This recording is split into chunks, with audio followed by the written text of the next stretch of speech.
Smart Bourse vous est présenté par Silex. Conseil en investissement, produits structurés, gestion d'actifs, technologie.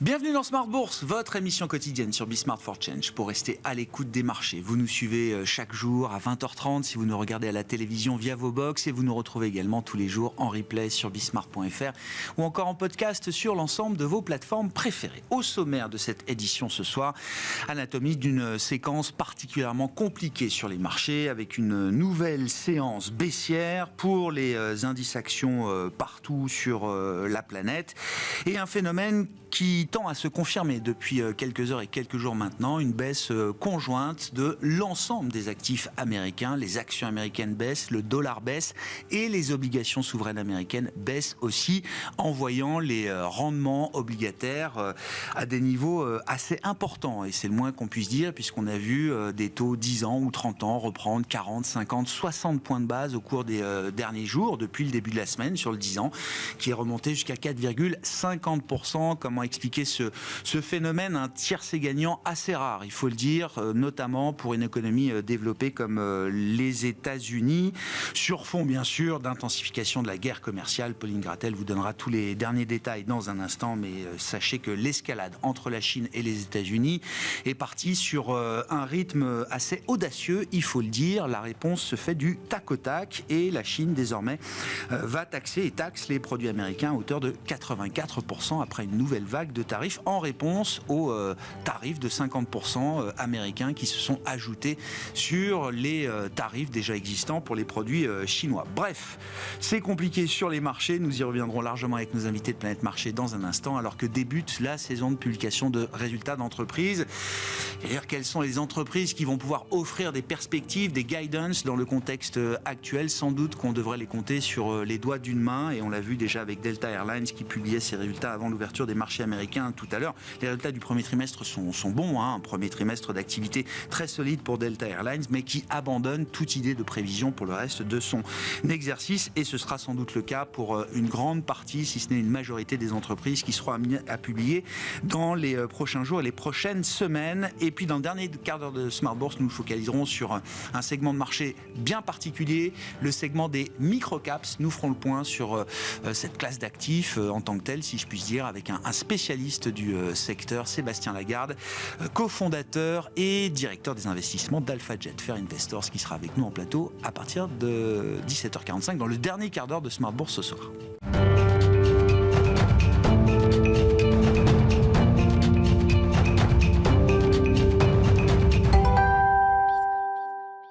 Tendance, mon ami, chaque soir en ouverture de Smart Bourse, les infos clés du jour sur les marchés. Une journée encore compliquée, très chahutée sur les marchés globaux, actions et obligataires, avec Pauline Gratel, bonsoir. Avec le jour d'entrée en vigueur d'une nouvelle vague de tarifs douaniers américains, des tarifs dits réciproques, et la Chine qui a décidé de partir sur une réponse en forme d'escalade face à Donald Trump. Oui, depuis ce matin, les importations chinoises aux États-Unis sont taxées à 104%. Dans ce contexte, Pékin, qui avait indiqué être prêt à se battre jusqu'au bout, tient sa promesse. Le ministre des Finances chinois annonce une escalade dans la guerre commerciale US-Chine et augmente les droits de douane sur les produits américains, les passant de 34 à 84%.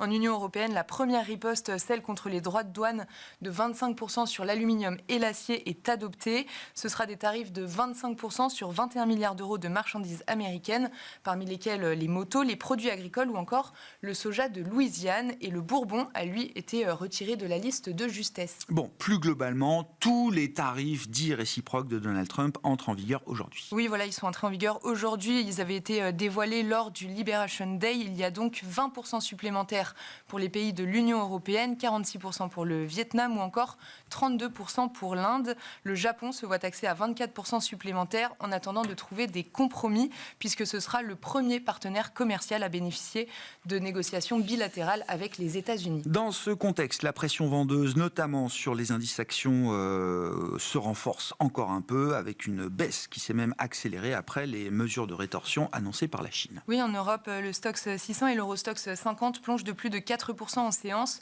Le DAX, le FTSE, le MIB cèdent environ 4% également au cours de la séance. De lourdes chutes partagées en France par le CAC 40 qui évolue ainsi autour de 6 800 points. On peut dire que les gains d'hier, quand les indices étaient portés par des espoirs de négociation, ont été entièrement effacés aujourd'hui. Mais dans l'après-midi, après l'ouverture des marchés américains, les indices européens ont tenté de réduire un petit peu leurs pertes. Effectivement, quelle a été la couleur de l'ouverture de Wall Street cet après-midi, Pauline? Donc hier, les indices avaient ouvert dans le vert comme en Europe et en Asie et les marchés américains avaient finalement terminé leur séance dans le rouge, jusqu'à plus de 2% de pertes pour le Nasdaq. Aujourd'hui, il ouvre en hausse de 1,5%. Le Dow Jones évolue en légère hausse à l'ouverture, le S&P 500 également. À noter, l'indice VIX qui avait atteint 60 lundi et qui s'était détendu à 40 hier revient sur des niveaux entre 50 et 55 aujourd'hui. Et puis, grande question également autour des marchés obligataires. Beaucoup de choses à dire et nous y reviendrons avec nos invités dans quelques instants. Oui, les taux longs américains s'affolent. Le rendement américain à 10 ans bondit de plus de 60 points de base en 3 séances et s'établit aujourd'hui autour de 4,40%. Le rendement américain à 30 ans bondit également autour de 4,90% après avoir même atteint le seuil de 5% au plus haut depuis fin 2023. En Europe, la hausse est plus mesurée avec un 10 ans allemand autour de 2,60%.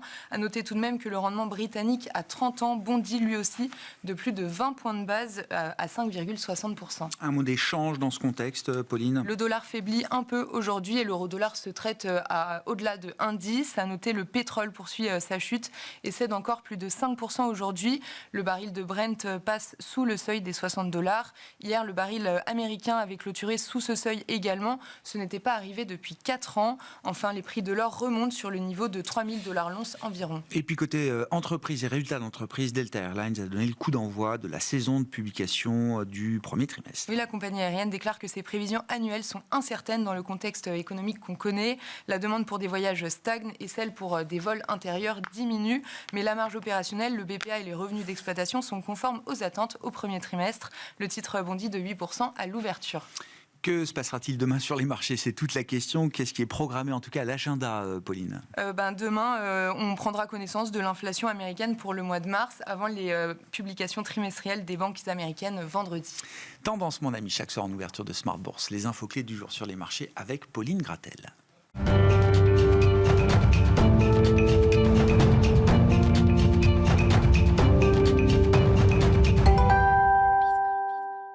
Trois invités avec nous chaque soir pour décrypter les mouvements de la planète marché. Gilles Guibou est à nos côtés, le responsable des actions européennes d'AXA IM. Bonsoir Gilles. Bonsoir Grégoire. Raphaël Thuin également avec nous, responsable des stratégies de marché de capitaux de Tikehau Capital. Bonsoir Raphaël. Bonsoir Grégoire. Et Florian Yelpo nous accompagne, responsable macro chez Lombard-Odier IM. Bonsoir Florian. Bonsoir Grégoire. Merci d'être là messieurs, ravi de vous retrouver. J'ai besoin d'explications sur ce qui se passe notamment du côté des marchés obligataires. Oublions les actions quelques instants pour se concentrer sur ces mouvements obligataires assez inhabituels. Je le disais en introduction, Florian, si on reprend la séquence depuis les annonces du 2 avril et du plan tarifaire de Donald Trump, les actions américaines ont perdu plus de 10%, on doit être sur des baisses de l'ordre de 12% pour le S&P 500, et on a vu, en tout cas depuis le début de la semaine, des marchés obligataires complètement renverser leur course. On achetait plutôt en sécurité le marché obligataire en fin de semaine dernière, et puis depuis lundi, il y a visiblement des ventes massives qui s'opèrent, puisqu'on a vu des taux longs à 10 ans, à 30 ans, reprendre 40, 50, 60 points de base en moins de 3 jours maintenant, dans un contexte, encore une fois, de stress, d'incertitude maximale, où ce genre d'actifs devrait bénéficier, au moins en partie, d'un statut de valeur refuge, et ça ne semble pas être le cas. Surtout aux États-Unis. Surtout aux États-Unis. Et il est difficile d'oublier les actions dans ce contexte-là. C'est-à-dire que ce qui est vraiment surprenant, c'est le contexte action mis en miroir du contexte obligataire. Donc les taux US montent. Je pense qu'il faut se souvenir qu'il y a dans ce genre d'événement une forme de séquence. D'abord, il y a un mouvement de flight to safety, donc une fuite vers la sécurité. On se met à vendre nos actions, on commence à acheter des obligations, qui semble être normalement le placement le plus sûr.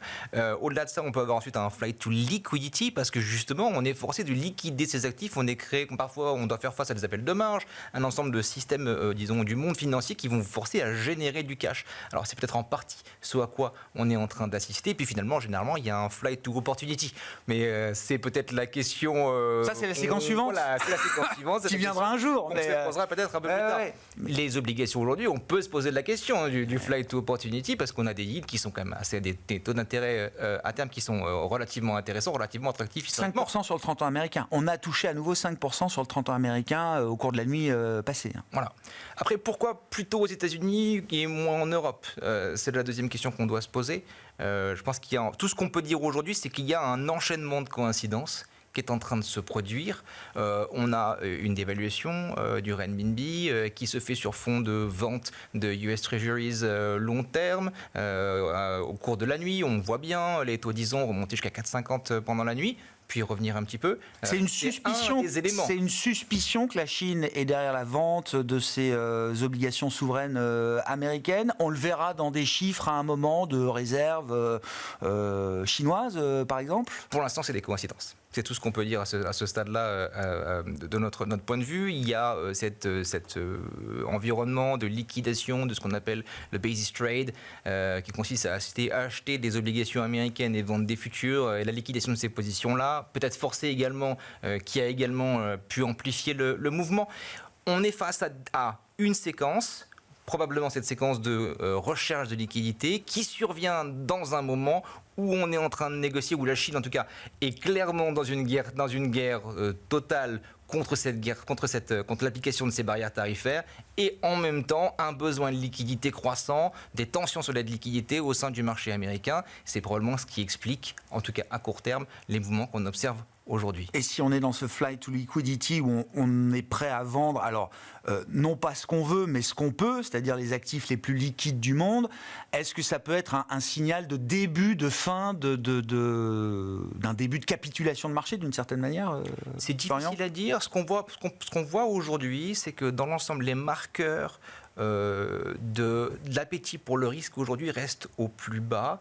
On a notre propre indicateur d'appétit pour le risque qui balaye un petit peu les volatilités actions, les volatilités du marché des changes, les spreads de crédit sur les marchés dérivés. Et quand on regarde le pourcentage de signaux qui sont en train de donner le signe potentiellement d'une stabilisation, on est à 0%. D'accord. Aucune des, je crois, 79 données que l'on collecte quotidiennement ne donne de signal d'amélioration à ce stade. Bon, la valorisation de marché reste un argument valable aujourd'hui. Les ménages américains aujourd'hui, les investisseurs privés américains ont participé à la stabilisation qu'on a pu connaître au cours de ces 2 derniers jours en se plaçant en face des investisseurs professionnels qui étaient en train de liquider leur position. Ouais. Eux continuent à avoir de l'optimisme, pas dans les enquêtes, mais dans leur positionnement. Oui. Les achats de retail ont été massifs, les plus importants peut-être même depuis une décennie, c'est-à-dire surpassant même les achats qui ont été réalisés pendant la crise Covid, quand des hedge funds, des CTA, eux, dérisquaient massivement leur portefeuille dans le même temps depuis jeudi dernier. Raphaël, sur la dynamique des marchés obligataires, alors il y a un volant d'explications, effectivement, est-ce qu'il y en a qui sont plus satisfaisantes que d'autres ? Et puis, est-ce qu'il faut ouvrir la question du statut de valeur refuge des treasuries américaines dans le monde actuel et dans une gouvernance telle qu'elle est aujourd'hui conduite aux États-Unis par Donald Trump.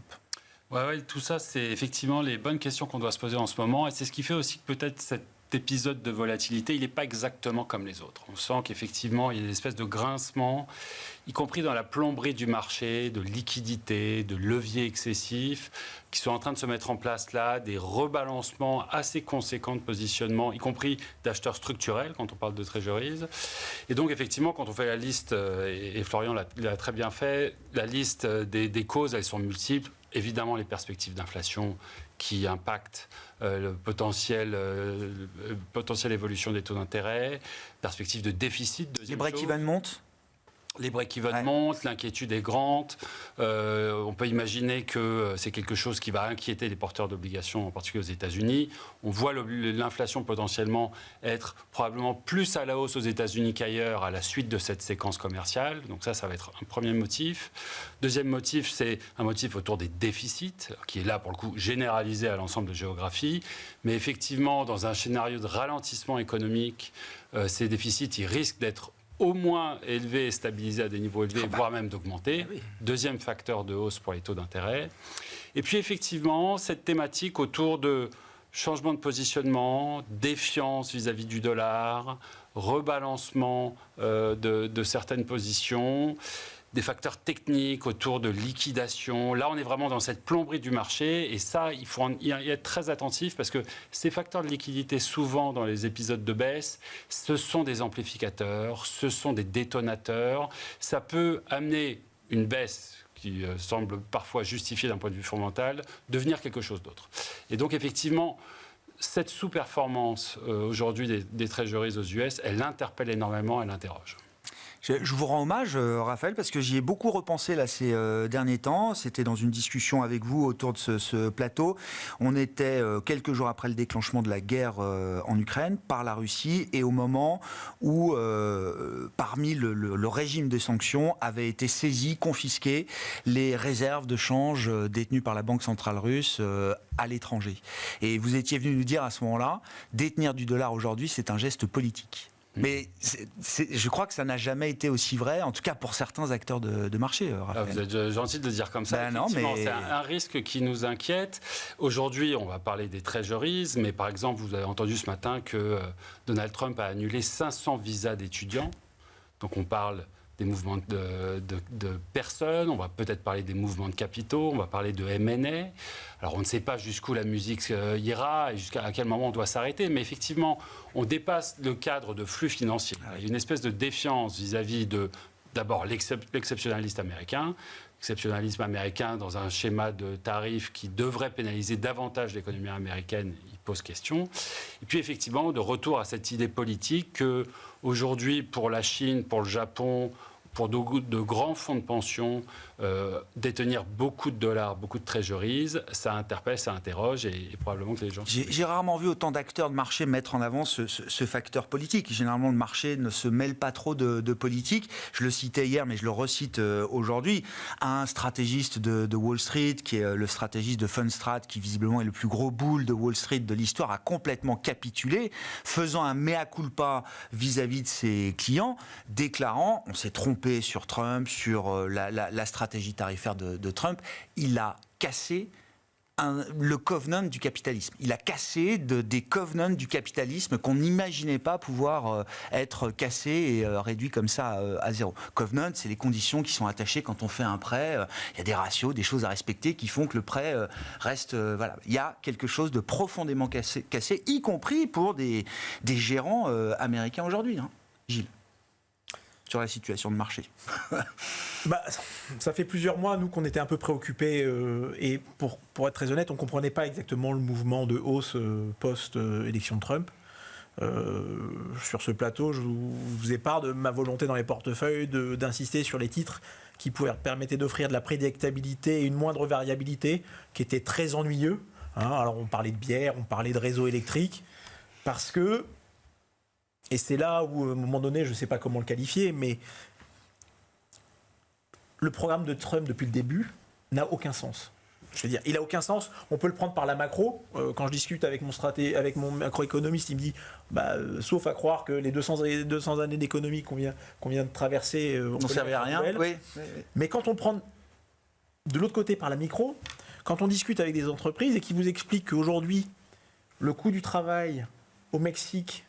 c'était le CEO de BBVA, qui est la première banque au Mexique, qui vous explique que le coût du travail, le rapport entre le coût du travail aux US et au Mexique, c'est un rapport de 1 à 7. Que quand vous confrontez ça avec d'autres entreprises, j'avais fait ça, l'exercice avec Legrand, et qui me dit, alors ils n'étaient pas sur 1 à 7, mais eux, ils me disaient aujourd'hui, le marché américain est le marché où le coût du travail est le plus élevé pour nous, et on a un rapport de 1 à 5. Vous comprenez très vite que vouloir rapatrier des emplois dans une situation de plein emploi n'a aucun sens. Et qu'en plus de ça, et quand vous mettez en perspective l'interview de Trump hier, son discours, où en fait il se félicite de pouvoir rouvrir des mines de charbon, vous comprenez qu'il a une vue complètement passéiste de l'économie, que ce qui a fait la richesse de l'économie, c'est justement ces théories de vitesse de circulation de la monnaie, que quand on met des tarifs douaniers, on est en train de faire exactement le contraire. Donc on peut le prendre par tous les bouts, mais ça n'a aucun sens depuis le début. Et donc nous, comprenez pas. Alors moi, on n'est pas économiste, on essaye de devoir gérer au quotidien c'est déjà suffisamment compliqué, donc on essaye de ne pas se mettre trop contre le mouvement, parce qu'en fait, on peut se faire très mal quand on se met contre le mouvement. Mais c'est vrai qu'on ne comprenait pas. Ce qui nous semble aujourd'hui, néanmoins, c'est qu'effectivement, il y a une très forte pression qui va s'exercer sur les États-Unis aujourd'hui.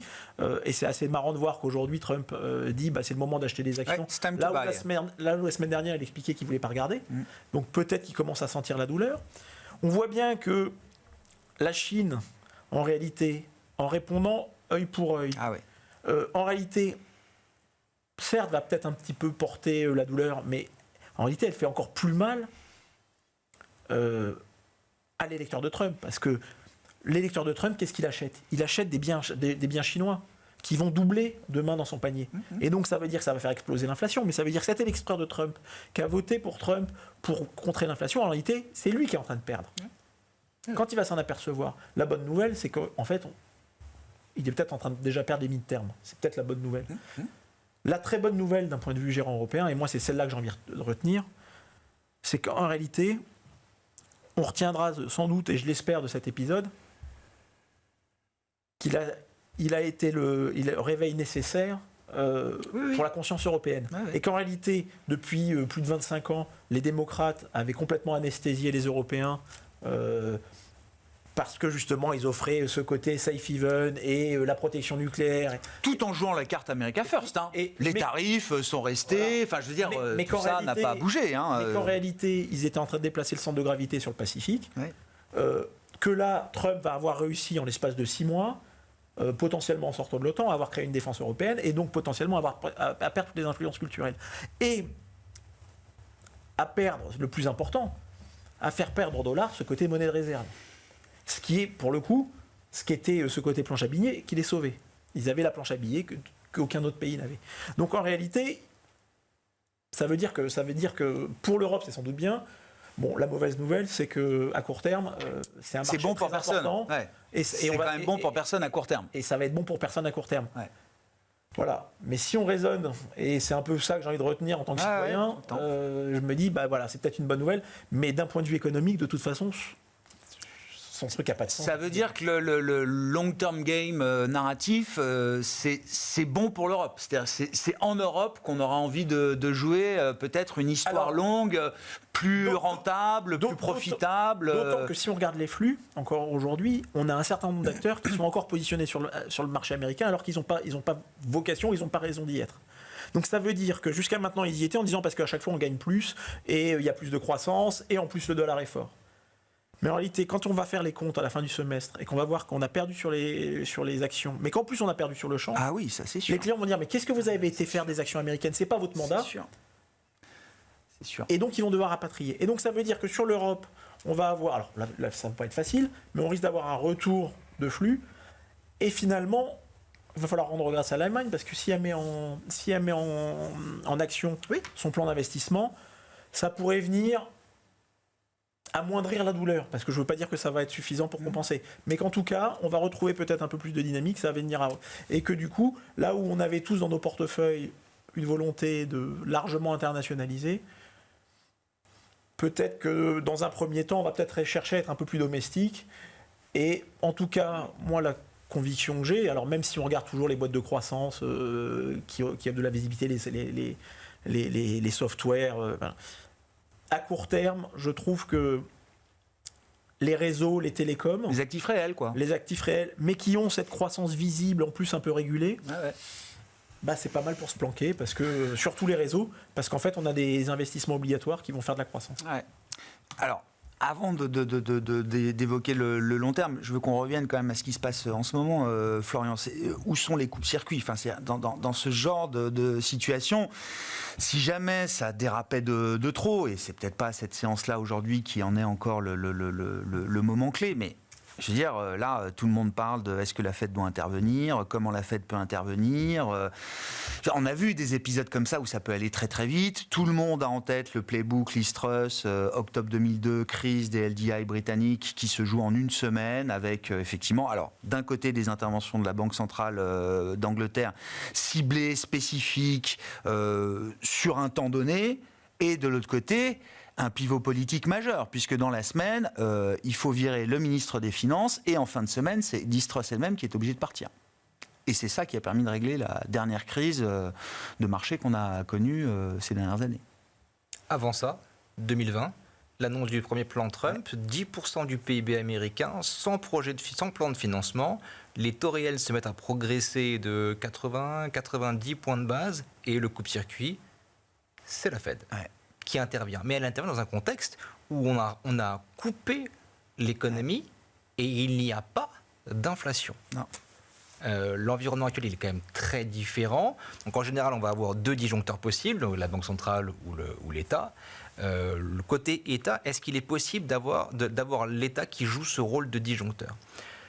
Dans l'équipe Trump, je suspecte qu'il y ait un économiste qui un jour a ouvert dans sa vie un papier qui s'appelle Rules Rather Than Discretion, qui est la règle plutôt que la discrétion de Kydland et Prescott, ça leur a valu le prix Nobel, dans lequel ce papier est un papier très simple qui explique que, en général, si vous voulez effectuer de la coercition vis-à-vis d'agents économiques, il faut fixer une règle.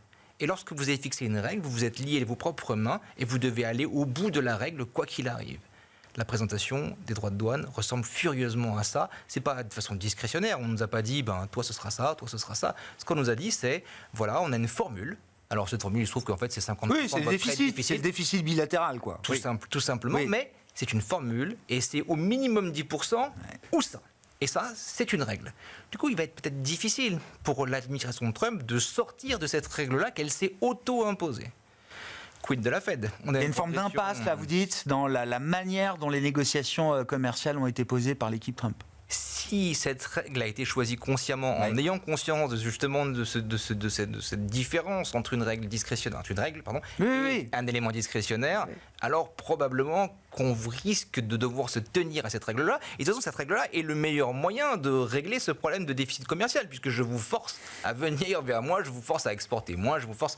Si quelque chose peut bouger dans le système, c'est la seule façon coercitive de vous y amener. Est-ce que ça a du sens ou pas de sens ? C'est pas le point. Non, simplement, c'est un mécanisme de coercition. C'est la donne du moment. Qu'on comprend assez bien. Par contre, est-ce qu'il y a un fusible de l'autre côté Fed ? Ça, c'est la question du moment, parce qu'on a de l'inflation devant nous, on a le rapport sur l'inflation demain. Les anticipations d'inflation, les break-even, comme le disait Raphaël, progressent à 1 an. Au début, c'était un choc sur l'année 2025 qui était pricé, mais pas 2026.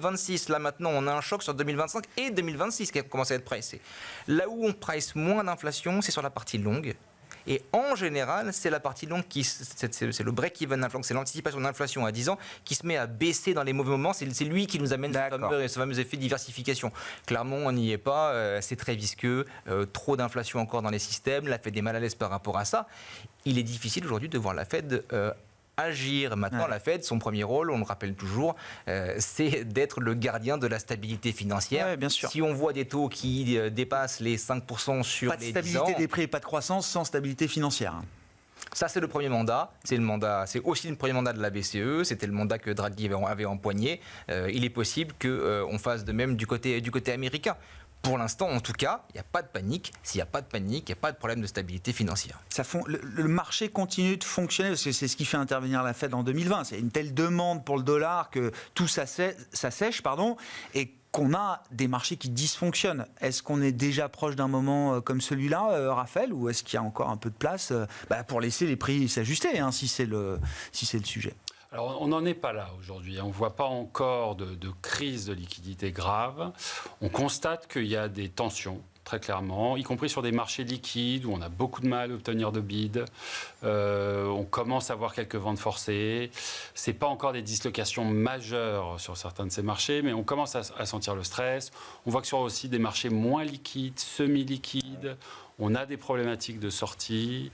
On va parler par exemple des CLO, où on sait qu'aujourd'hui il y a des pressions vendeuses, y compris des ETF, dans un marché qui s'y prête mal. Donc ça, c'est des choses qu'on va regarder. Mais on n'est pas encore dans un moment où le funding disparaît et où la Fed doit intervenir. Les banques centrales, on l'a bien dit, elles sont très contraintes aujourd'hui de toute façon. Donc en termes de disjoncteurs, on va être déçus. Elles ont cette problématique d'inflation sur les bras, la Fed en particulier. D'ailleurs, On l'entend dans le discours ces derniers jours. Elles sont toutes là à dire, attendez, pour l'instant, nous, on ne fait rien, il n'y a pas de raison d'agir. On sent qu'elles vont vouloir retarder un petit peu le mouvement.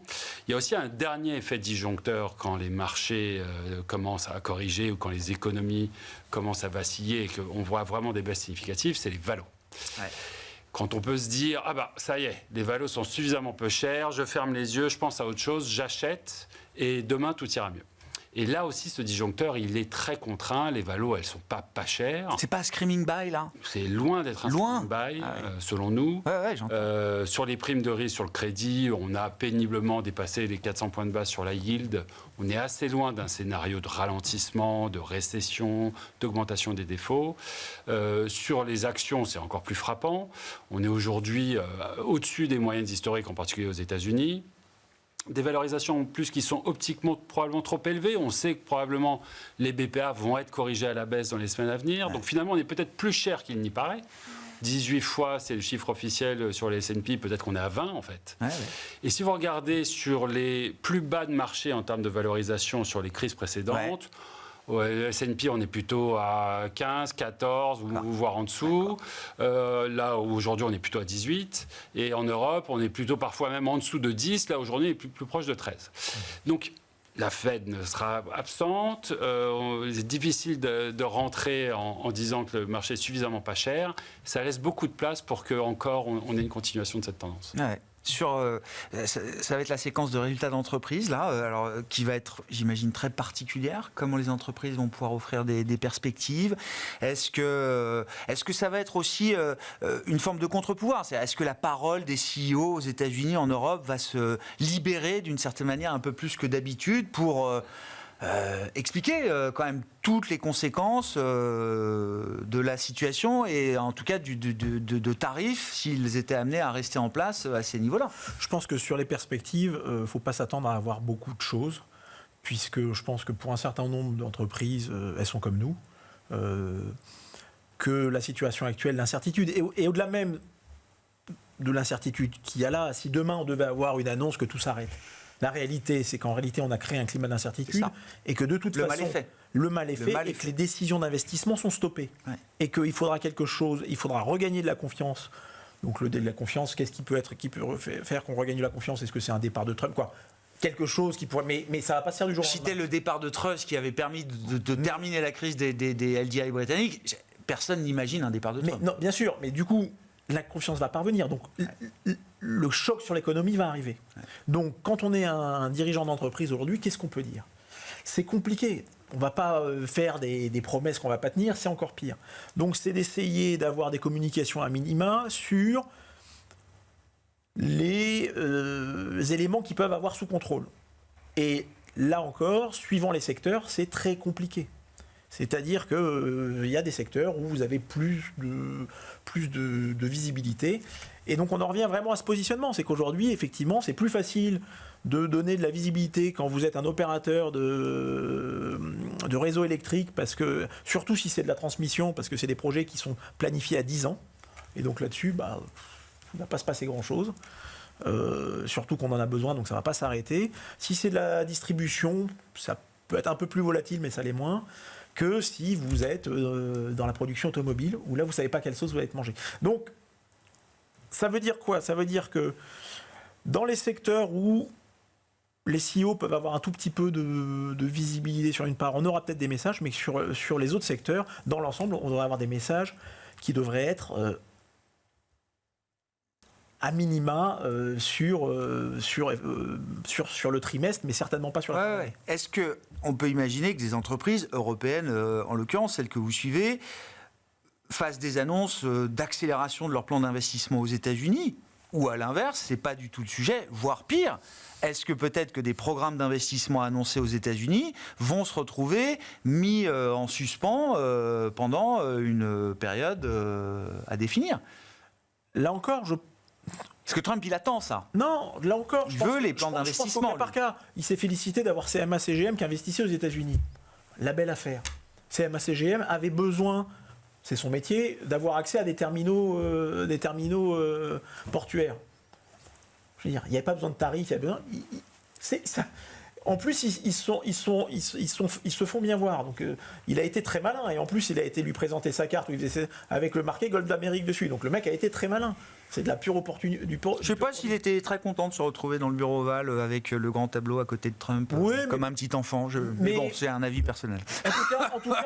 En tout cas, tout le monde parle de lui, tout le monde parle de son investissement. Mais son investissement, il l'aurait fait quoi qu'il arrive. Il y avait un risque quand même qu'on mette des tarifs sur les bateaux. Donc il y avait bien une logique quand même à le faire. Donc de passer au travers. Bon, est-ce que on a eu pas plus tard qu'il y a 2 semaines, Prysmian qui a annoncé qu'il rachetait une entreprise aux États-Unis. Mais pourquoi ? Parce que pour eux, c'est un gros marché. C'est où il y a quand même, de toute façon, qu'on le veuille ou non, beaucoup de data centers et que ça les intéressait. Mais les investissements qui vont être faits aux États-Unis seront des investissements faits pour du local. Je ne suis pas sûr qu'on aille faire de l'investissement aux États-Unis pour aller faire avec une destination d'export. Ah bah non. C'est juste parce qu'on a un besoin et que ça reste un gros marché. Ça reste un marché de 350 millions avec une certaine richesse.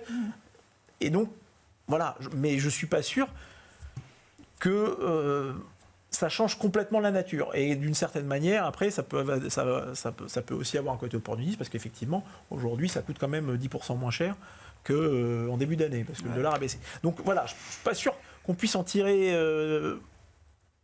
des règles définitives parce que pour l'instant, je pense que ça va surtout mettre de l'intentisme et que soit répond à un besoin immédiat et auquel cas, pourquoi pas, mais sinon, je pense que ça va surtout mettre de l'intentisme. On verra. La parole des CEO américains va être quand même très intéressante à suivre pendant cette période-là. Florian, je voulais bien qu'on dise un mot de la Chine aussi. Alors, on voit, Raphaël l'évoquait tout à l'heure, il y a visiblement l'idée quand même d'envoyer un signal à travers le fixing quotidien du yuan qui permet d'affaiblir un petit peu le yuan tout en restant assez modéré. La Chine n'a pas d'intérêt à long terme à dévaluer fortement sa monnaie. C'est une arme qui est aussi compliquée pour Pékin, mais cette arme, elle est sur la table aujourd'hui ? Elle est potentiellement sur la table. Et il faut aussi avoir en tête que désormais, si la politique de Donald Trump fonctionne, ils vont se retrouver à réonboarder des emplois qui sont des emplois à plus faible productivité. Donc la Chine va faire face à un pays en face d'elle, dont la monnaie occupe une grande part du panier qui sert à définir la valeur du renminbi, dont la productivité risque de se dégrader dans les 5 à 10 prochaines années. La productivité, c'est ce qui fait le rendement de vos actifs. La zone euro, souvenez-vous, 2005-2007, la golden period de la zone euro, où l'euro progressait fortement et l'Eurostock était le Nasdaq de l'époque, good old days. On risque de se retrouver dans une situation, enfin les Chinois risquent de se retrouver dans une situation où le dollar aura structurellement tendance à s'affaiblir. Probablement que ce qu'on est en train d'observer là en ce moment, ça n'est que la première étape de cet affaiblissement. On pourrait avoir, sans avoir de Mar-a-Lago agreement, on pourrait avoir en fait un déclin progressif du dollar contre lesquels auquel la Chine va avoir à faire et à gérer activement cette situation-là. Donc il faut aussi penser que progressivement, ils doivent aménager. Eux-mêmes s'ajuster effectivement à l'idée d'un dollar plus faible demain, quoi. Exactement. Qui est tout à fait naturel. Les Européens seront très contents d'avoir un euro plus fort. Les Chinois le seront probablement un peu moins. Ouais. Bon, gardez la parole sur le plan de l'investissement, de la gestion d'un portefeuille diversifié aujourd'hui. Qu'est-ce qu'on fait ? Enfin, je veux dire, déjà, la question des refuges. C'est quoi des refuges qui fonctionnent dans un stress de marché ? Et la séquence est un stress test intéressant de ce point de vue-là. On évoquait le rôle des treasuries qui ne fonctionnent pas aussi bien que ce qu'on pouvait imaginer. Où est-ce qu'on trouve d'autres refuges ? Et j'allais dire, comment on se prépare au coup d'après ? Quels vont être les coups d'après dans un marché qui est un marché en bear market aujourd'hui pour des grands indices américains en l'occurrence. Alors, quand on regarde le dashboard qui nous sert à piloter notre gestion diversifiée, on a des volatilités qui ont progressé, on a un drawdown qui est clair, on a un sentiment qui est clairement dégradé et des tendances qui sont en baisse. Tout ça, nous, naturellement, notre réflexe, c'est la règle plutôt que la discrétion, c'est de délester nos portefeuilles globalement de nos expositions. Pas que des actions, mais également des obligations et du crédit dans l'ensemble. Donc on a eu, en début d'année, on avait une exposition de marché totale de 150%. qui est notre moyenne de long terme dans nos portefeuilles, dans notre stratégie multi-asset classique. Aujourd'hui, on a 70% d'exposition. Donc on a divisé par 2 nos expositions, on a 30% de cash. Ça, c'est la première mesure qu'on a prise, parce que le cash, que ce soit en euros ou en dollars, il reste très attractif. En France suisse, beaucoup moins, malheureusement, pour nos clients. On a vu des taux négatifs sur le 2 ans suisse il y a quelques jours. Les rumeurs montent. Déjà sur les taux de marché, on les a vus brièvement repasser sous zéro, je crois. Exactement. Donc ce cash, pour nous, ça reste attractif, une façon habile, en tout cas, de diluer cette phase de flight to liquidity que je mentionnais précédemment.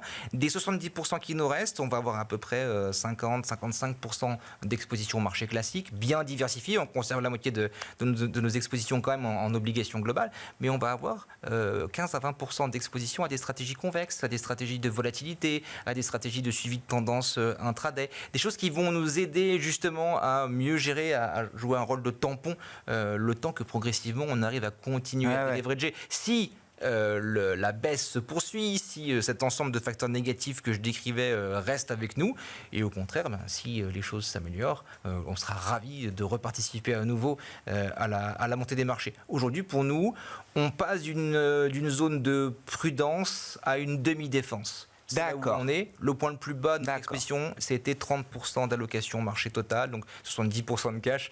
Souvenez-vous, en 2022, oui, je me souviens très bien.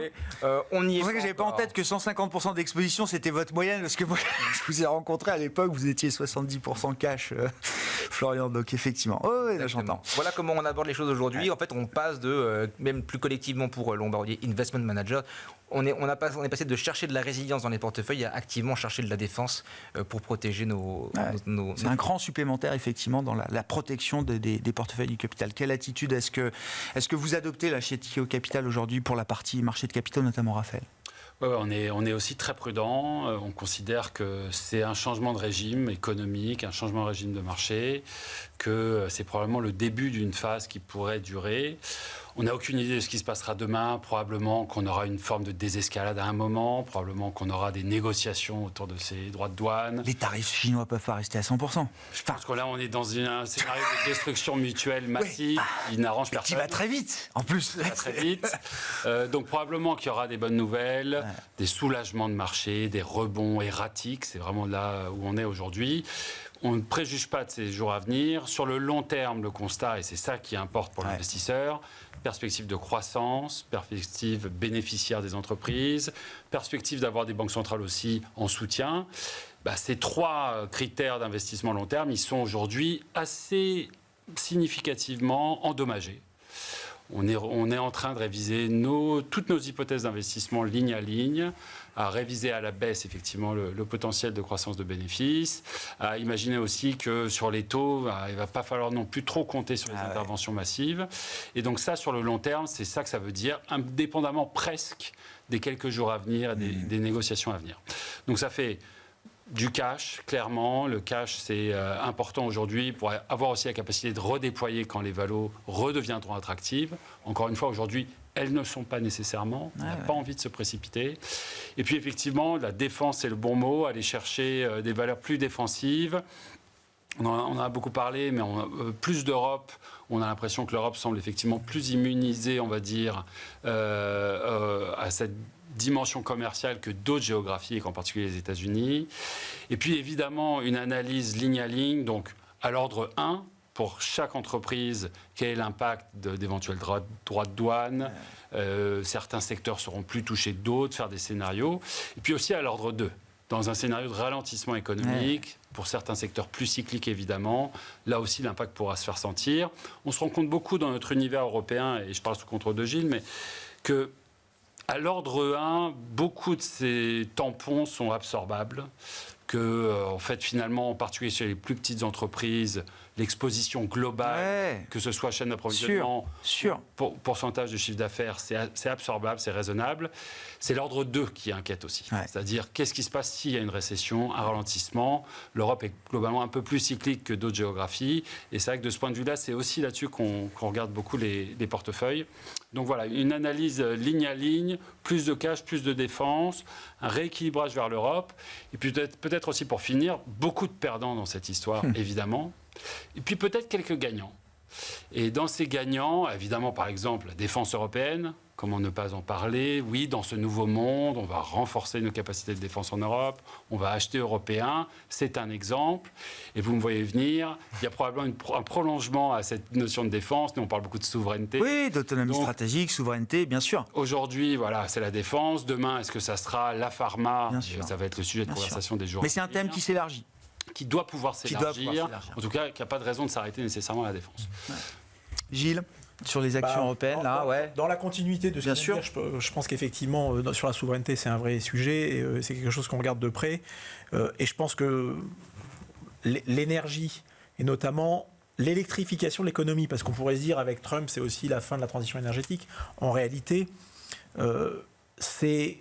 ça va être un accélérateur sans doute pour l'Europe, parce qu'en réalité, le seul moyen pour l'Europe qui n'a pas de ressources d'être indépendante, de pouvoir être indépendante, c'est d'électrifier encore plus son économie, sachant que les process industriels aujourd'hui, de plus en plus s'électrifient. Donc cette électrification, elle reste une lame de fond, et elle passe... Alors je le répète, mais parce que pour moi aujourd'hui c'est vraiment le havre de paix dans le portefeuille par les réseaux. Ouais. Et c'est pour ça qu'on ne fera pas l'économie et qu'on a de la croissance visible. Et derrière les réseaux, on peut venir plugger un certain nombre de choses. Ouais. Des câbles, des choses comme ça. Alors il y a forcément une composante cyclique, mais du coup, dans des portefeuilles actions, malheureusement, qui plus est européen, en termes de diversification, on ne peut pas faire vraiment du cash, on peut pas faire. Donc, on a des actions européennes. Je comprends, ouais. Et donc, c'est dans la structure du portefeuille, on va chercher ces actions plus prédictibles, plus prévisibles. Donc, on avait remonté la consommation durable, qui est en plus, se traite sous les moyennes de long terme. Alors, encore une fois, ça ne fait pas rêver, mais quand on a du Heineken qui doit se payer 13 fois, que la moyenne de long terme, c'est plutôt 15 fois, il y aura peut-être un petit peu moins de consommation de bière, mais s'ils ratent, ça ne va pas être de grand-chose. Et que globalement, ils vont quand même avoir une croissance attendue cette année entre 4 et 8%. Bon, même s'ils font 4, on ne leur en voudra pas. Donc c'est vraiment d'essayer de rajouter cette composante-là, visible, prévisible. Et à côté de ça, profiter des baisses pour quand même... revenir sur les titres qu'on aime bien, et qui sont des titres qui ont des positionnements structurels au sein de leur secteur qui sont forts. On peut penser à des softwares, un Dassault Systèmes, un SAP qui corrige, revenir sur ces leaders européens. Et enfin, parce que c'est un secteur qui a porté la performance depuis 5 ans, les bancaires qui, pour l'instant, sont pas encore dans un scénario, on n'est pas encore tout à fait dans un scénario de récession. Mais la rupture a été violente quand même. La rupture a été très violente. Ouais. On retrouve des niveaux de valorisation et au-delà de la valorisation, parce que c'est pas forcément un matelas suffisant. Mais en revanche, ce qu'on sait, c'est qu'elles vont distribuer du cash. Oui. Et quand on prend un Intesa, un BNP, on est sur des 10% de rendement. Ah ouais. Et elles ont des bilans qui sont bien plus solides, permettent. Bien plus solides que la précédente crise. Donc je ne crois pas qu'on puisse répliquer les modèles d'il y a 15 ans. Et donc les banques, quelque part, peuvent retrouver un tout petit peu d'intérêt si elles baissent à la faveur de la baisse. Merci beaucoup, messieurs. Merci d'avoir été les invités de Planète Marché ce soir. Gilles Guibou, AXA IM, Florian Yelpo, Lombard-Odier IM et Raphaël Thuin, Ticket au Capital.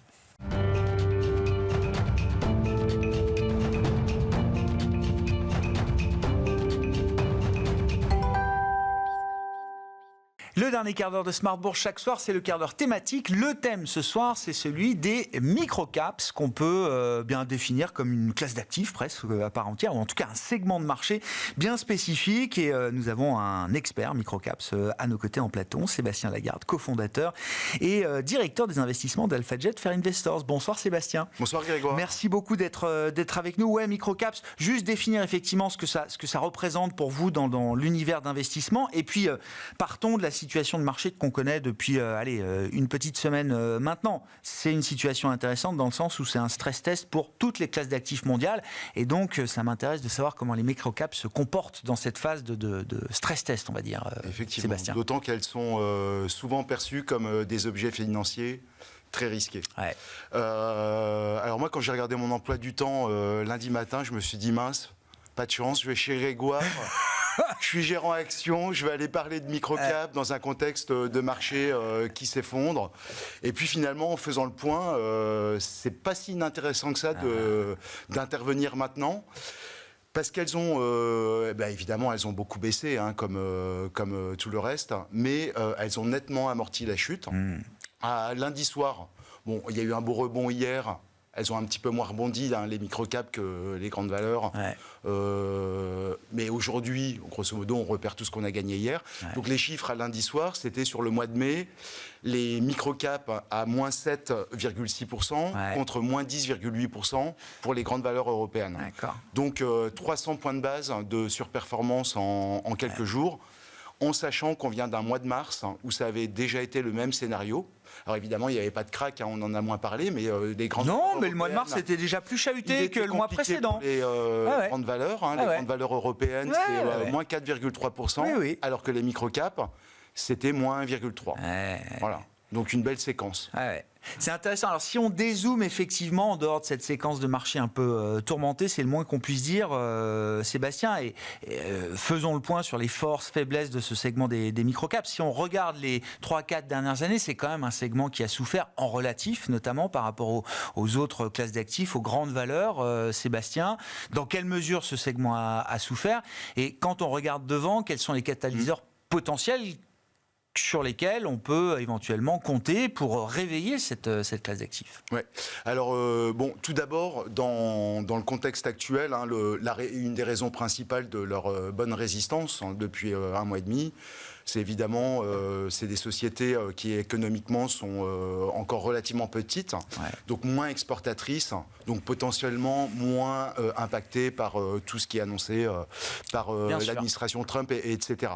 Donc c'est un catalyseur assez important pour ces sociétés-là. La crise des tarifs les touche moins ces entreprises que d'autres multinationales en l'occurrence. Une estimation FactSet dit que les grandes capitalisations européennes sont exposées à hauteur de quasiment un quart de leur chiffre d'affaires aux États-Unis. C'est nettement moins de 10% pour les microcaps. Voilà. Donc, après, pour répondre à la question d'où on vient d'un petit historique de 3 ans et demi relativement compliqué pour ces sociétés-là. Moi, mon point de départ, c'est la fin de l'été 2021. C'est parce que 2 éléments. Le premier, c'est qu'on a lancé notre fonds de microcap à ce moment-là. Mais hélas pour nous, c'était aussi le moment du pic de surperformance des petites valeurs et notamment des microcapitalisations par rapport aux grandes. Depuis, donc, il faut bien se tenir quand même, hein, il y a 43 mois qui se sont écoulés. Sur les 43 mois, il y en a 31 qui ont été des mois de sous-performance pour les microcaps. Sur la période, les grandes valeurs européennes, elles ont progressé de plus 21% quasiment. Les microcaps se sont écroulés de 26%. Donc on a un écart de 47 points. C'est-à-dire que maintenant il va falloir, on sait quand on est à 60 pour venir à 100, il ne faut pas prendre 40%, il faut en prendre plus de 60. Donc voilà, il y a un écart massif qui s'est constitué. Donc aujourd'hui on est sur un terrain de jeu. Alors c'était la question de départ, j'y ai pas répondu, mais le terrain de jeu c'est toutes les sociétés qui ont une capitalisation boursière inférieure à 750 millions d'euros.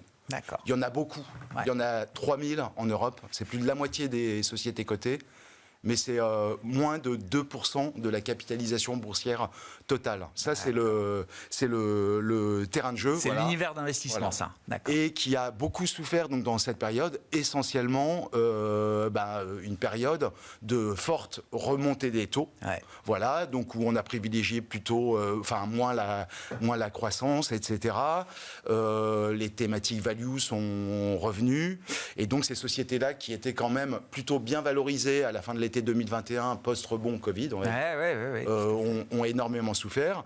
Et puis, même si elles sont en moyenne moins endettées que les grandes valeurs, elles sont plus endettées sur des taux variables. Et donc, elles prennent plein pot les hausses de taux, plus les incertitudes que ça met sur les plans de financement de leur développement, parce que c'est des sociétés qui innovent beaucoup, qui ont besoin de cash pour investir dans leur croissance future.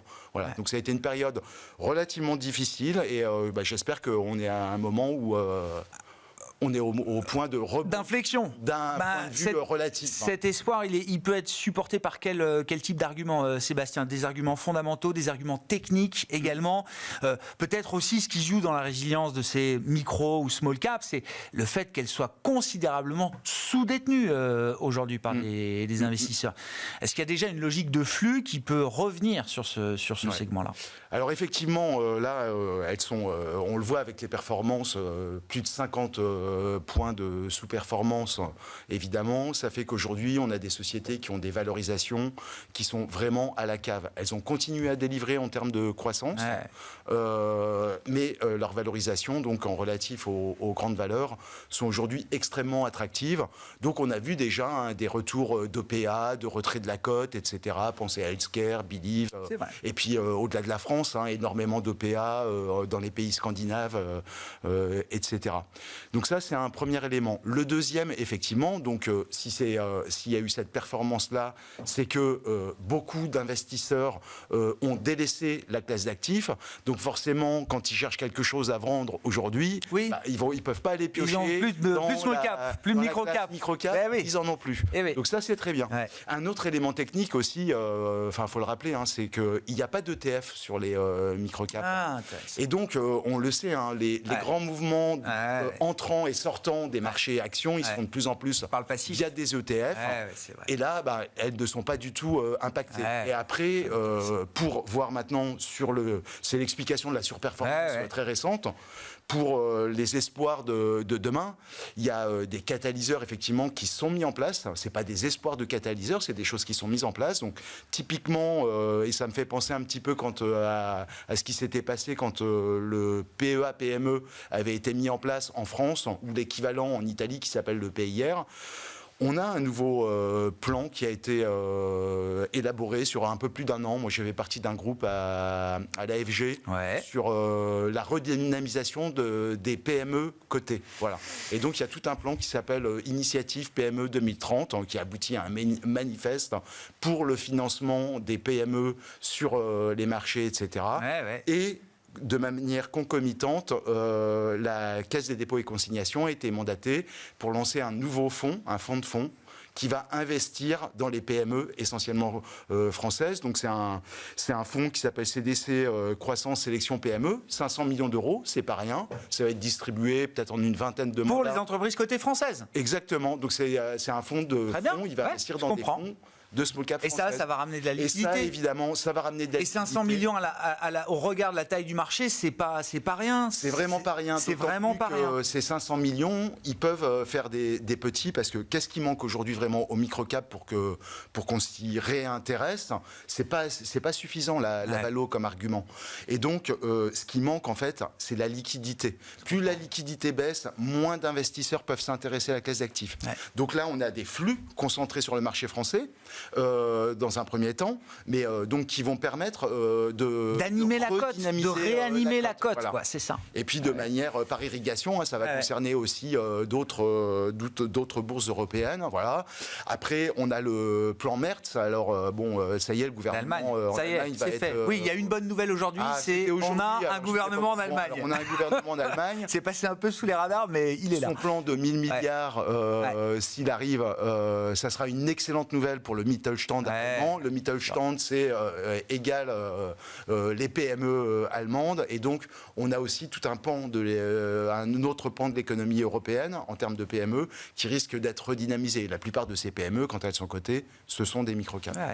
Non, mais c'est très intéressant, effectivement, d'avoir ces mécaniques de flux, de retour de liquidité, plus les perspectives d'investissement en Allemagne qui jouent et qui auront une influence sur ce segment de marché. Il nous reste une minute, Sébastien. Vous avez choisi, en matière de gestion de votre stratégie microcap chez AlphaJet Fair Investor, une approche quantitative pour gérer le portefeuille. Qu'est-ce que ça apporte, justement, cette gestion quant? Ça apporte la connaissance de l'univers. Le problème de cet univers-là, c'est que c'est un univers de 3000 sociétés, avec un taux de rotation annuel de plus de 30%. Donc 1000 nouvelles sociétés qui rentrent dans l'univers, 1000 qui en sortent tous les ans. C'est impossible de connaître un univers aussi large d'un point de vue fondamental. Donc avoir un outil quantitatif, ça permet de bien cerner l'univers. Et puis ça permet aussi de bien cerner son portefeuille quand on est très diversifié. Nous, c'est le choix qu'on a fait. Microcap égale beaucoup d'espoir de rendement, mais aussi beaucoup de risques. Oui. Donc il faut être très diversifié. Nous, on a plus de 160 sociétés différentes en portefeuille.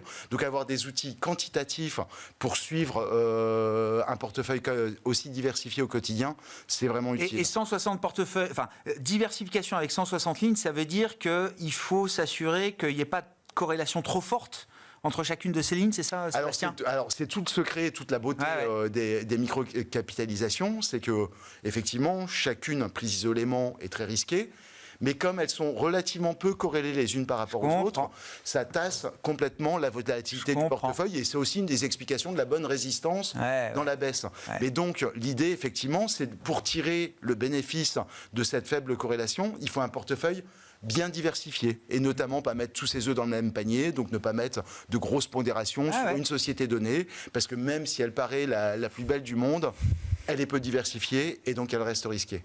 Merci beaucoup Sébastien. Merci de nous éclairer sur ce segment des microcaps que vous exploitez chez AlphaJet Investors depuis l'été 2021 maintenant, avec une stratégie dédiée. Et Sébastien Lagarde, cofondateur et directeur des investissements d'AlphaJet Fair Investors, était l'invité de ce dernier quart d'heure de Smart Bourse.